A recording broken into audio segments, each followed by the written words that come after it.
Alors bonjour à tous, bienvenue sur dailyfx.fr, bienvenue au dernier Good Morning Euro Dollar de la semaine. Vincent Gann pour vous retrouver pour faire donc un bilan du marché des changes des paires majeures. Concrètement, vous l'avez compris, ce qui a guidé le marché des changes ces dernières séances, c'est la correction à court terme du dollar américain. Correction à court terme du dollar américain qui a démarré suite à la publication des NFP du mois de septembre, ça c'était vendredi dernier. Correction du dollar américain qui se poursuit suite aux minutes de la Réserve fédérale des États-Unis qui écarte définitivement tout scénario de relèvement du taux d'intérêt des Fed Funds cette année. D'ailleurs, lorsque vous étudiez les prix des contrats futurs sur les Fed Funds, eh bien, il s'avère que la probabilité de voir la Fed agir cette année bascule sous 30%. Elle est de 8% pour le mois d'octobre et elle s'est même reportée sur le second trimestre de l'année 2016. Alors, vous pouvez vous demander au fond pourquoi l'euro-dollar n'a que très faiblement progressé. Eh bien parce que la Banque Centrale Européenne hier publiait aussi ses minutes. Alors de manière générale, les taux d'intérêt continuent de baisser au sein de la zone euro parce que les prévisions macroéconomiques manquent de convergence au sein de la zone euro. C'est bon pour l'Espagne, c'est très mauvais pour l'Italie, c'est très moyen pour la France, c'est bon pour l'Allemagne. Donc au final, la Banque Centrale Européenne a tout de même aussi annoncé dans son comité de politique monétaire, dans ses minutes, eh bien, qu'elle allait augmenter ses achats mensuels en novembre en prévision d'une baisse de la liquidité au mois de décembre. Alors, c'est toujours la même chose, hein, elle avance au mois de novembre, ce qu'elle ne fera pas au mois de décembre. Ça a eu comme conséquence finalement de neutraliser les tentatives d'avancée du taux de change euro-dollar. Alors que les devises des matières premières, et notamment le NZD-USD, se sont appréciées. J'ouvre donc le Good Morning Euro Dollar en vous disant objectif atteint sur le NZD-USD. Je visais 0,67 $, c'est fait. Désormais, je bascule neutre sur ce taux de change. Après tout de même 300 pips de hausse en ligne droite, mais en ligne droite d'une façon tout de même bien construite. C'est donc une target qui a été atteinte. 0,67 $. Le marché a ici fait vraiment une structure de formation arrondie.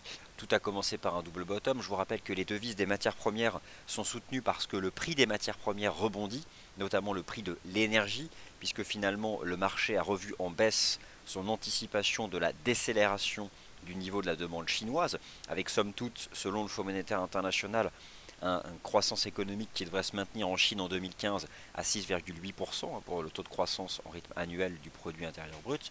Bref, au final, ces devises des matières premières ont profité du rebond du pétrole, du rebond du cuivre, du rebond du gaz naturel, du rebond du platine, bref, de tous les métaux industriels. Le dollar néo-zélandais, le dollar canadien, le dollar australien se sont fortement appréciés face au dollar américain. Alors, au-delà bien sûr du prix des matières premières, le dollar américain lui a reculé parce que clairement le marché n'anticipe plus aucune action de remontée des taux directeurs de la Fed cette année. Je vous montre ici un graphique de l'US Dollar Index, celui qui est donc proposé par FXECM, qui se replie. Tout a commencé bien sûr le 25 septembre.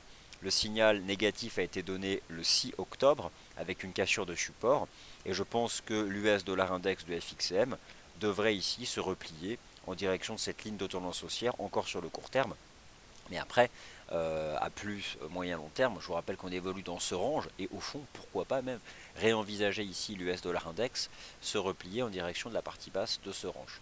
En tout cas, il y a quelques lignes de tendance intermédiaire ici qui peuvent être visées. Alors, en ce qui concerne le pétrole et la stratégie d'achat que je vous ai proposée en début de semaine et qui suit son cours, j'en parlerai dans le morning meeting, simplement pour anticiper. Avec encore durant la session asiatique une belle avancée, notamment du prix de l'US Oil. Donc, sur le très court terme, je pense que l'US Dollar Index de FXCM devrait se replier en direction de cette ligne de tendance, donc environ encore une dizaine de points de repli sur l'US Dollar Index pour ce qui est du court terme immédiat. Alors maintenant, les taux de change majeurs, l'AUD, le NZD et le dollar canadien se sont donc renforcés face au dollar américain. Je pense que cela peut se poursuivre. Alors attention tout de même, puisque le NZD-USD a atteint un objectif de cours, le taux de change USD-CAD se stabilise sur un support à 1,2950, et quant à l'AUD-USD a-t-il atteint la target? Eh bien elle est même dépassée, je ne l'avais pas regardé, mais l'AUD-USD lui est en train même de tenter de dépasser les 0,7280 $, avec potentiellement à la clé une structure en double bottom, là pour le coup vraiment majeur, sur 0,6940 $. qui permettrait là d'envisager une hausse additionnelle en direction des 0,7430 $. Alors éventuellement, encore une cassure haussière en cours sur le taux de change AUD-USD. Et maintenant, qu'en est-il des devises européennes face au dollar américain? Alors les devises européennes n'ont pas profité comme les devises des matières premières de la correction du dollar américain. Cependant, elles ont quand même affiché de la force face au dollar américain. Notamment la livre sterling. Alors je vais aller tout de suite chercher la livre sterling ainsi que le franc suisse. Alors tout d'abord un mot sur le taux de change USD-CHF. La baisse du taux de change USD-CHF représente donc l'appréciation du franc suisse face au dollar américain. Bon, là c'est pas non plus transcendantal, mais malgré tout, depuis la résistance des 0,98, ce marché se replie. Mais ce n'est pas non plus une chute libre. Et finalement, l'absence de chute libre de l'USD-CHF se retrouve sur le taux de change euro-dollar, qui en réalité cette semaine, la semaine s'est ouverte donc le 5 octobre, nous étions ici, et bien sur la semaine, l'euro-dollar n'a pas progressé, ou a gagné 20 pips. Alors, en réalité, cette semaine, l'euro et le dollar américain ont été sous pression sur le marché des changes, et donc lorsqu'elles sont rassemblées au sein d'un taux de change euro-dollar, cela se traduit par un range légèrement en faveur cette semaine du taux de change euro-dollar. Hier, la Banque Centrale Européenne n'a pas annoncé une augmentation de son programme de quantitative easing, elle a simplement annoncé une nouvelle répartition. C'est-à-dire que les 60 milliards qu'elle achète chaque mois, et donc qu'elle envisage aussi d'acheter en décembre prochain, étant donné qu'en décembre la liquidité est moins élevée, elle va reporter une partie des achats du mois de décembre sur le mois de novembre. Alors on n'a pas le détail encore, mais concrètement, elle pourrait acheter 80 milliards en novembre et en acheter simplement 40 milliards en décembre. Donc ce n'est pas une augmentation absolue, c'est juste une nouvelle distribution. Dans tous les cas, les taux d'intérêt restent sous pression au sein de la zone euro, ce qui a limité considérablement la capacité du taux de change euro-dollar de s'apprécier. Malgré tout, ce qui continue finalement de soutenir le taux de change euro-dollar sur le plan technique, c'est la tenue du support des 1,11 $, c'est la frontière technique. Et surtout, bien sûr, la ligne de tendance baissière en place depuis les 1,40 $.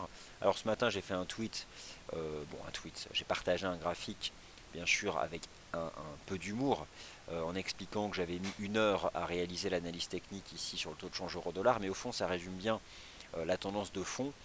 Vous avez ici les bougies japonaises en données hebdomadaires depuis les 1,40, et je retiendrai moi deux choses, les 1,1450 $, les 1,1450 qui sont la frontière pour le scénario de moyen long terme que le marché avait tenté de dépasser en août avant d'échouer, et puis donc cette oblique de tendance baissière en place depuis les 1,40 et qui en réalité couvre les cours depuis le mois d'août dernier, ce qui pour l'instant maintient le taux de change euro-dollar sous pression en dépit de la baisse du dollar américain. Alors bien sûr, si la correction du dollar américain se prolonge comme cela pourrait être le cas lors des prochaines semaines, le taux de change euro-dollar pourrait petit à petit grappiller quelques points. Alors ce ne sera jamais le scénario haussier de la UD-USD, du NZD-USD ou même encore du GBP-USD, mais malgré tout se reprendre petit à petit et par exemple rejoindre sur le court terme à nouveau le niveau des 1,1320, 1,1330 $, voire le niveau des 1,1340 $. Mais il y a malgré tout beaucoup moins de volatilité réalisée que sur d'autres taux de change. Moi ce matin, lorsque je regarde le marché des changes, si vous cherchez encore des stratégies positives, eh bien je vous invite à vous intéresser à la cassure en cours sur le taux de change AUD-USD, alors qu'il doit être confirmé, et potentiellement le marché pourrait accélérer au-dessus des 0,7280 $ pour rejoindre les 0,75. Le taux de change NZD-USD, je vous invite par contre à clairement prendre des bénéfices puisque les 0,67 $ ont été atteints. Quant au GBP-USD, quelle séance difficile hier. Dans un premier temps, le marché a rejeté sous les 1,5330 avant finalement de déborder la résistance. Ça reste quand même compliqué pour le câble. Mais dans tous les cas, on a quand même finalement un rebond depuis la semaine dernière sur la zone support majeure des 1,51 $. Admettons tout de même qu'en données journalières, le marché a cassé la résistance des 1,5330 $. Alors oui, pourquoi pas voir le GBP-USD progresser davantage, mais j'ai toujours une préférence pour les devises des matières premières, tant j'ai le sentiment que le cuivre et le pétrole ont, lors des prochaines semaines, un potentiel encore important de progression. Alors sur le GBP-USD, moi je vous propose cette ligne de tendance, et peut-être même ce canal, voilà.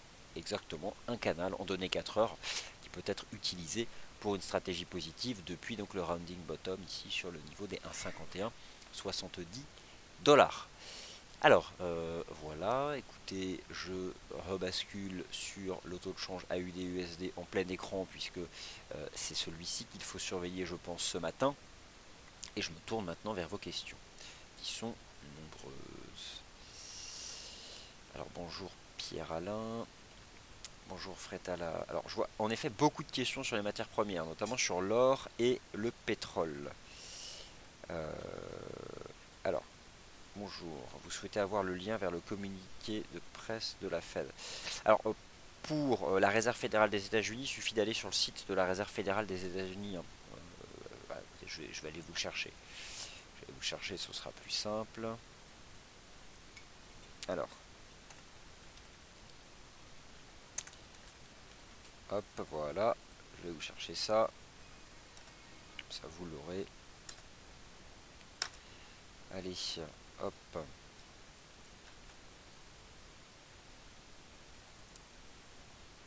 J'arrive. Allez, voilà.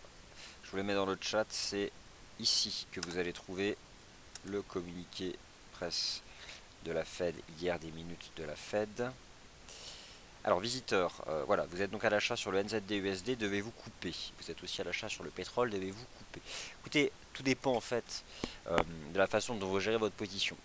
Voici le fond de ma pensée. Le NZD-USD, je pense que oui. 0,67 $, il faut prendre ses bénéfices. Quant au pétrole, je pense qu'il faut simplement, éventuellement avant le week-end, encaisser une partie de vos gains et remonter le stop. Et je vais vous donner un niveau de stop précis. Je pense que vous pouvez remonter le stop à 49,45 sous le premier support. Si jamais le pétrole retombe sous 49,45, il va faire une espèce de latéralisation, une conso, et puis il faudra patienter pour le reprendre parce que je vise toujours 54 en octobre. Et voilà, octobre c'est long, le marché a quand même bien progressé. Donc voilà, moi mon conseil ce serait davantage de remonter le stop à 49,45. C'est ce que je ferais si j'avais une position de trading réelle sur le pétrole. Hein. Ce serait voilà, de remonter le stop à 49,45. Alors, USD CAD, GBP CAD, un point sur le dollar canadien, c'est parti. Alors, le dollar canadien. Rejet hier donc sous la ligne de coup d'une structure en épaule-tête-épaule sur laquelle je ne vais pas revenir. Le marché n'a pas non plus fortement décalé. Bon, il a quand même rejeté d'une centaine de pips. Qu'est-ce qu'il est en train de nous faire le marché sur le court terme? Disons que la livre sterling hier n'a pas non plus décroché. Laissez-moi simplement monter d'un horizon de temps pour avoir quelque chose de plus précis. Écoutez, j'estime que le risque reste clairement la baisse. Et sans aucun doute la baisse. Fermement baissier sous la première résistance à 1,9990 et au moins je pense revenir chercher cette oblique. Alors là le marché forme un support de court terme à 1,9910. J'estime que ce support finira par céder et que le marché se repliera au contact de cette ligne de tendance et finira par en sortir par le bas. Fermement baissier sous les 1,9982 de manière générale, j'ai pas changé d'avis. Là on fait un petit range, hein. Un petit range, mais ce qui compte c'est qu'on voilà, le marché a échoué sous la ligne de coup, donc voilà, c'est toujours fermement baissier.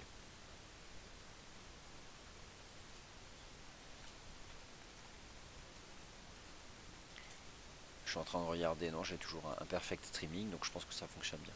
Ah oui, alors au passage, lorsque vous êtes sur la salle de trading en live, là où vous visualisez mon graphique par exemple, regardez tout en bas, passez votre curseur en dessous de l'écran où vous accédez à mes graphiques. Vous avez là une petite barre d'outils qui apparaît où vous pouvez modifier à la fois la qualité de l'image. Je vous invite à basculer sur HD parce que par défaut vous n'y êtes pas, et vous pouvez aussi ajuster le son, ce qui améliorera bien sûr chez vous la qualité donc de la comment dire du webinaire. Alors le taux de change USD CAD, on va prendre un peu de recul. Je vais revenir en données journalières. J'ai le sentiment que l'USD CAD n'a pas fini de baisser. Alors certainement après avoir perdu 500 pips, forcément. Mais je pense vraiment que le taux de change USD CAD en octobre va retomber à 1,2850. notamment lorsque je regarde le graphique journalier, et surtout le pétrole. Donc, je reste baissier sur le taux de change USD CAD, autant que je reste haussier sur le prix du pétrole. Désormais, il y a sur le taux de change USD CAD une première résistance à 1,3070. Donc en plus là, voilà, j'ai l'impression même qu'on a basculé sous les 1,30. Donc toujours fermement baissier. C'est cette zone-là sur laquelle j'envisage un retour.